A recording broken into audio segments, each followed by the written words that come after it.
代方案啦。替代方案咧嘅原意咧係用嚟滿足底層需要嘅。咁假如我哋攞走手機，但係冇提供其他嘅方式去滿足佢底層需要咧，其實子女會好快重回手機嘅懷抱嘅。咁所以我哋要點做咧？假如我哋留意到子女用手機係為咗社交嘅，其實我哋可以建議子女週末邀請啲朋友嚟屋企玩啦。咁如果咧佢係為咗放鬆嘅，其實都可以同佢一齊去公園做運動。咁如果佢玩手機係因為咗得到成就感嘅，其實我哋都可以咧去建議佢玩一啲有挑戰性嘅實體興趣班嘅，譬如學下樂器啊、打下波㗎。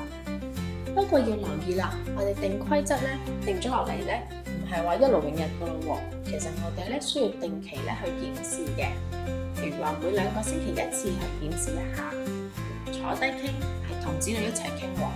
當做檢討嘅時候咧，我哋反思嘅重點唔係話你咧犯規咗幾多次啦，咁反而我哋係要觀察其實子女喺啲咩時間其實最難令佢哋放低手機咧。咁又或者佢最近會唔會用手機嘅時間特別耐？咁會唔會係學校發生咗啲唔開心嘅事咧？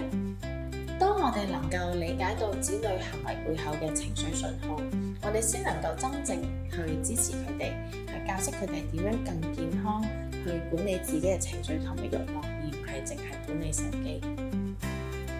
各位爸爸媽媽，我哋今日嘅目標唔係讓我哋嘅子女永遠唔好掂手機嚇，咁其實係對抗住呢個時代嘅嚇。咁反而我哋嘅目標咧係藉住呢個過程，可以教識子女點樣自我覺察、自我管理同自我調節嘅能力。而呢一份能力咧，將會讓佢受益一生嘅。咁所以咧，無論科技點樣發展都好，我哋都希望子女能夠成為自己慾望嘅主人。